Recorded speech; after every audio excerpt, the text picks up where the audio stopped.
Hello everyone, मैं हिंदी अध्यापिका दिव्या फिर से एक बार आपके सामने उपस्थित हुई हूँ। आज हम करेंगे कक्षा 10 का विषय पद परिचय। पद परिचय जिसका खुद में ही एक मीनिंग है कि पद का परिचय। पद का मीनिंग शब्द, शब्दों का, और परिचय का अर्थ होता है इंटरव्यू। परिचय यानी कि उस बात के बारे में अच्छे से बताना, उसका परिचय देना। जैसे कि आपके घर पे जब कोई भी आता है तो आप क्या करते हो, उसका परिचय पूछते हो। परिचय पूछते तो वो क्या बताता है, अपने बारे में अपना नाम बताता है, ठीक है, और वो किस काम के लिए आया है वो सारी बात बताता है। उसी प्रकार से ये पद परिचय भी इसी बात को ही शो करते हैं कि शब्दों का इंटरव्यू, शब्दों का परिचय। तो शब्दों का परिचय किस प्रकार से दिया जा सकता है? शब्दों का परिचय आपका कई तरीके से दिया जा सकता है। जैसे कि एक वाक्य है आपके सामने कि रवि आम खाता है। रवि आपका हो गया संज्ञा, आम जो कि कर्म है और खाता है क्रिया है। उसके बाद इसमें हम काल भी बता सकते हैं, रवि एक वचन है ये भी बता सकते हैं। तो और किन किन चीजों का इसके अंदर मिश्रण किया जा सकता है वो हम सीखेंगे इससे। देखिए, सबसे पहले हम किसी भी शब्द के लिए देखेंगे कि वो संख्या है या सर्वनाम में आता है। तो संख्या के अंदर अगर आता है तो संख्या भी कौन सी बनती है? संख्या के आपको पता ही है 1, 2 और 3 मेन पार्ट होते हैं, जबकि इसके उपभेद के अंदर 2 और शामिल किए जाते हैं। वो है द्रव्यवाचक संख्या और समूहवाचक संख्या। जहाँ द्रव्य की बात हो यानी कि सोना, चांदी, हीरे, कोई जवाहरात की बात हो, आभूषण की बात हो, तो वह द्रव्यवाचक संख्या में आता है। और अगर समूहवाचक संख्या है तो पूरे समूह के बारे में, कोई दल के बारे में, कोई कक्षा है जैसे, ठीक है, किसी भी विद्यार्थियों का समूह है, फौजियों का समूह है, लोगों का समूह है, तो उन सभी के लिए प्रयोग होती है समूहवाचक संख्या। दूसरा टॉपिक आपका आता है सर्वनाम। सर्वनाम के अंदर हम देखते हैं कि सर्वनाम के 6 भेदों में से वो शब्द किससे संबंधित है। उसके बाद विशेषण, विशेषण के भी आपके 4 भेद होते हैं। क्रिया, क्रिया के 2 भेद। काल, काल के 3 भेद। वर्तमान, भूतकाल और भविष्यकाल। लिंग, पुल्लिंग और स्त्रीलिंग में से वो क्या है वो शब्द। वचन, वचन में से एक वचन है या बहुवचन है। इसी को हम आगे अच्छे से समझने के लिए एक उदाहरण लेते हैं। जैसे मोहन गाना गाता है।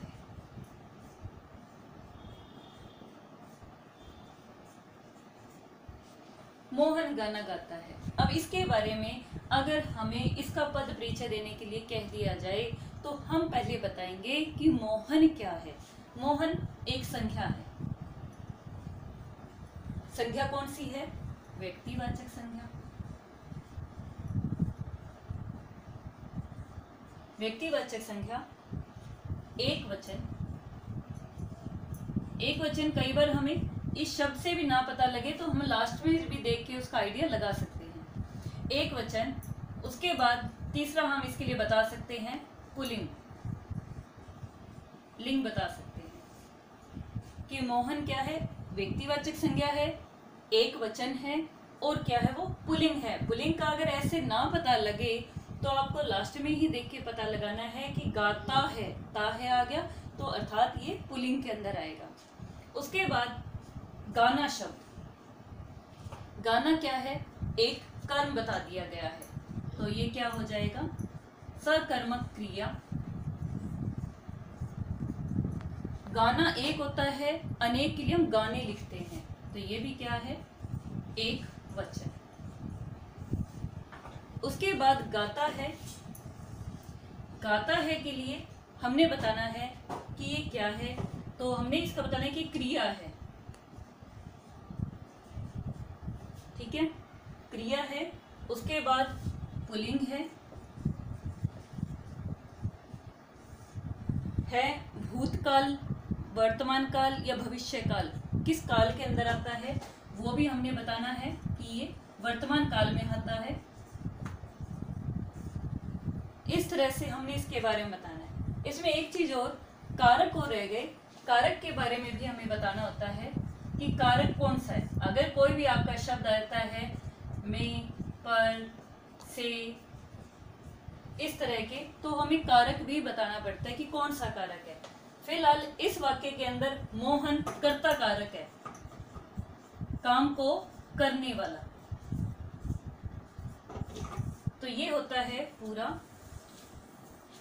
पद परिचय। इन सब के अलावा हमें अविकारी शब्दों का भी ध्यान रखना होता है कि पद परिचय देते समय कुछ ऐसे शब्द आते हैं जो कि लिंग, वचन, काल, क्रिया के आधार पर परिवर्तित नहीं होते, जैसे क्रिया विशेषण, संबंध बोधक, समुच्चय बोधक, विस्मयादि बोधक और निपात। क्रिया विशेषण के आगे 4 प्रकार होते हैं: रीतिवाचक विशेषण, स्थानवाचक, कालवाचक और परिमाणवाचक।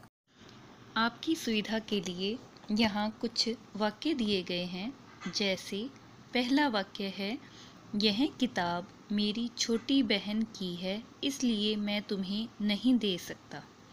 अब इसमें यह और छोटी का पद परिचय हमें बताना है। यह का पद परिचय है, विशेषण है, यह संकेतवाचक और एक वचन है। छोटी का विशेषण भी है जो गुणवाचक विशेषण है, एक वचन और स्त्रीलिंग है। इसी तरह से एक वाक्य आपको यहाँ दिया गया है कि मीरा वहाँ 5वीं कक्षा में पढ़ती थी। तो मीरा का पद परिचय बनेगा व्यक्तिवाचक संज्ञा, स्त्रीलिंग, एक वचन, कर्ता कारक।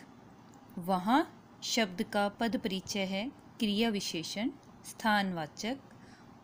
उसके बाद 5वीं शब्द का पद परिचय है एक वचन, स्त्रीलिंग, संख्यावाचक। इसके बाद कक्षा में पद परिचय है कि यह अधिकरण कारक है, जातिवाचक संख्या है, एक वचन है और स्त्रीलिंग है।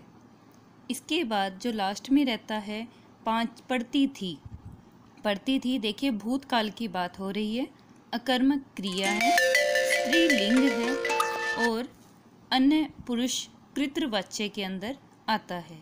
तो ये था पद परिचय। उम्मीद करती हूँ कि आपको अच्छे से समझ आया है। धन्यवाद।